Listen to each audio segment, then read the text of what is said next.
Moin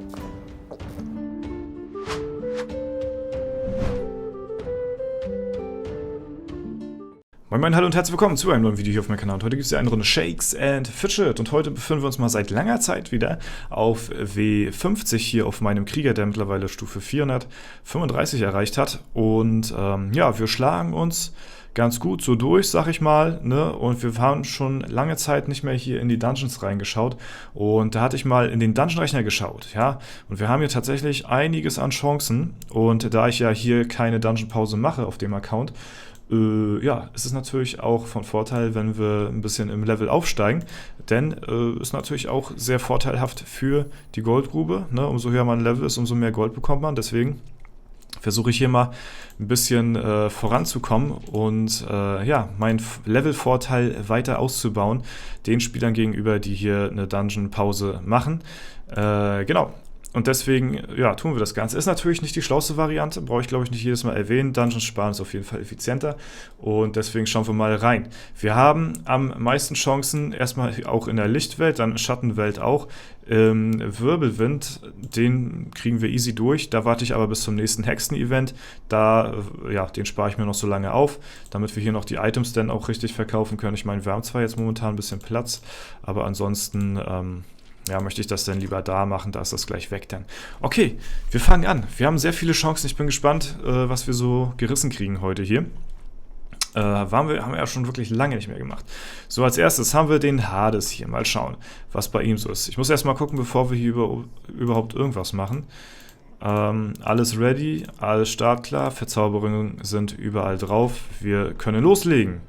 Und da haben wir ihn auch schon besiegt. Ja, und das erste 10 Millionen Item haben wir hier am Stissel-Manissel. Achso, ja, okay. Wo ist er denn? Hier, der Hades. Was haben wir denn gemacht hier Schönes, ja? Durch die gute Vorspulfunktion kann man ja die Kämpfe hier ein bisschen vorantreiben. Und ich glaube, den nächsten Gegner, den sollten wir tatsächlich auch relativ easy haben. Bin ich mir aber nicht sicher, habe ich jetzt nicht nachgeschaut weiter. Aber wir gucken mal. Der Zeus in der Lichtwelt. Intelligenzgegner. Wir gucken mal, was der uns entgegenzusetzen hat, ob wir den schon schaffen oder nicht. Ansonsten schauen wir erstmal nach den anderen ja, Dungeon-Gegnern, was die so bieten. Ich meine, ja, Magier, wenn starke Magier sind, sind sie ja meistens immer Blocker.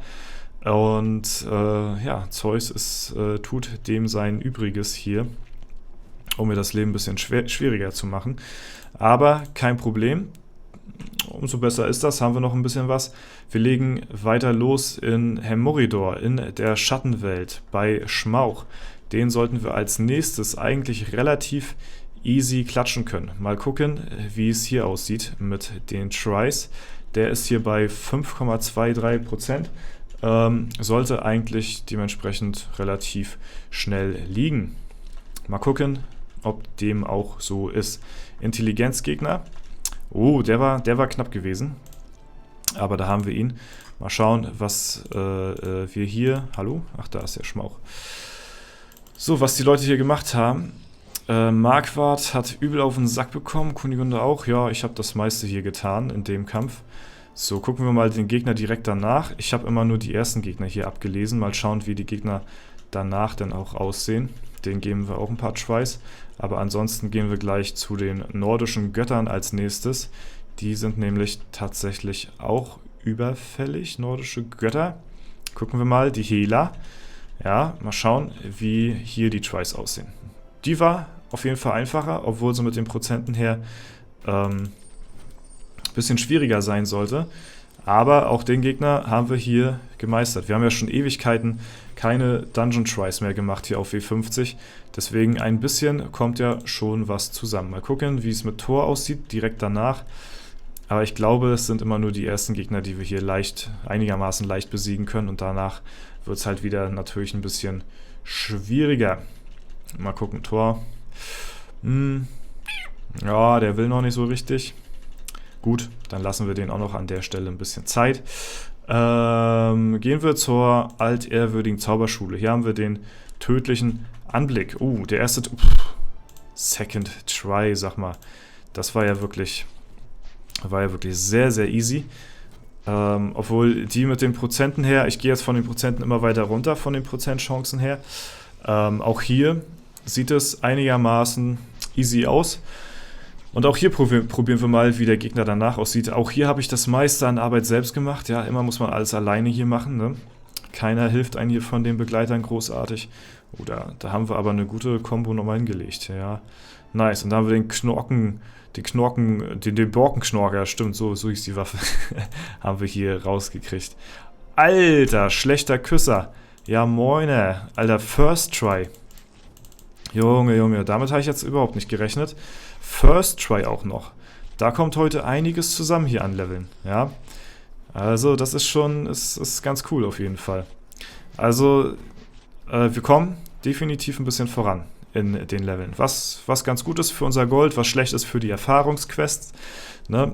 Da bekommen wir natürlich prozentual immer weniger. Jedes Level, was wir aufsteigen, da werden die Quests immer schlechter, erfahrungstechnisch gesehen. Mal schauen, hier, wie er aussieht. Ich meine, die Gegner danach habe ich jetzt hier alle nicht ausgelesen. Deswegen sind das hier einfach nur mal so random Tries, sag ich mal. Aber der Gegner danach, der schlechte Küsser, der war ja im First Try schon down.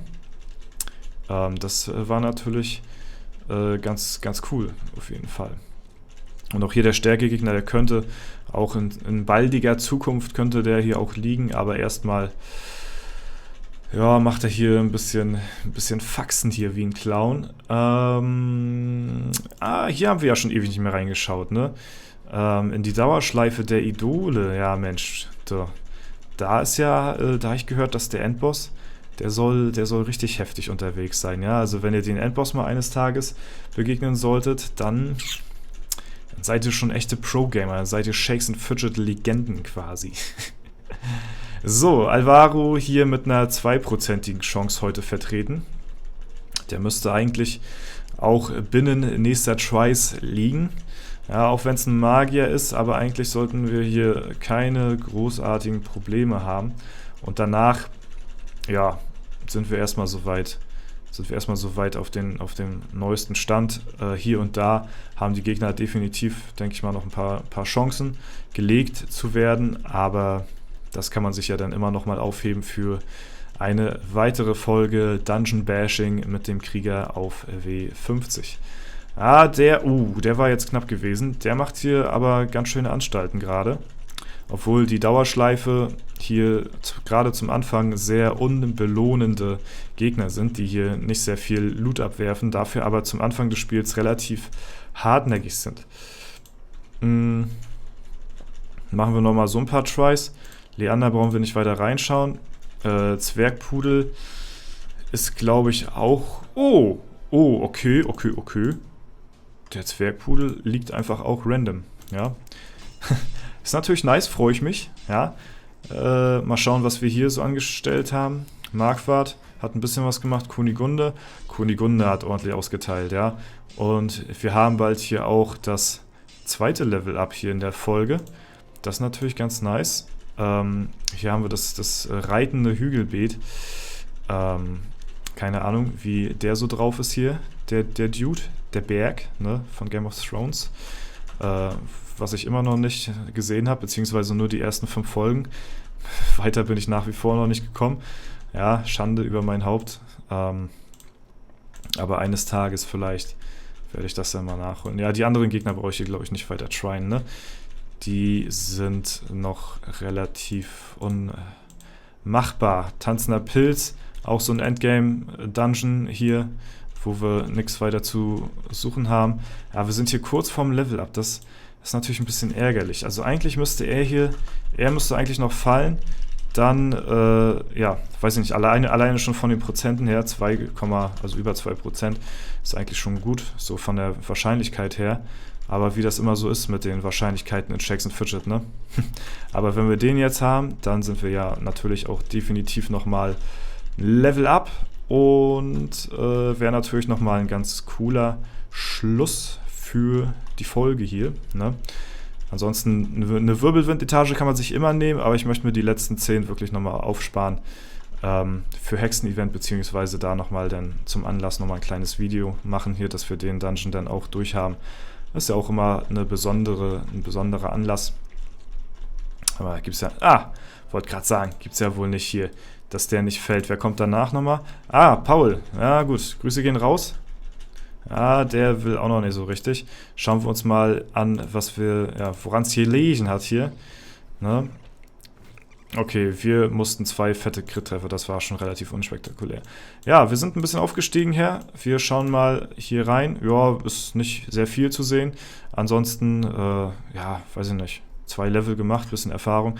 Sind jetzt in der Gilde. Mal gucken, wer ist hier der Höchste jetzt? Matze ist immer noch 1 Level vor mir. Okay, ansonsten sind wir jetzt hier relativ gleich auf eigentlich. Ja, nice, geht voran. Guter Progress gewesen heute in der Folge. So, das war nochmal hier kurz der Screenshot gewesen. Und ich hoffe, die kleine Dungeon Bash Folge hat euch auch gefallen. Hier auf W50. Ne? Mal schauen, wann wir die nächste machen werden. Wir haben uns ja jetzt hier auch nochmal neu equipped und alles sowas. Die Steine sind immer noch nicht neu großartig. Die sind ein bisschen neuer als die alten. Aber sind jetzt nicht viel, viel besser. Da geht noch ein bisschen mehr, aber wie gesagt, das ist jetzt nicht so, lege ich jetzt momentan noch nicht so viel Wert drauf, solange die Edelsteinmine im Ausbau ist, kommen da so oder so immer noch mal bessere Steine denn zustande. Okay, das war's, Leute, 2 Level gemacht, bin zufrieden, ja, und hoffe, euch hat es auch gefallen. Ansonsten bleibt mir nichts weiter übrig, als euch einen wunderschönen guten Tag noch zu wünschen und bedanke mich fürs Zuschauen. Haut rein und bis zum nächsten Mal.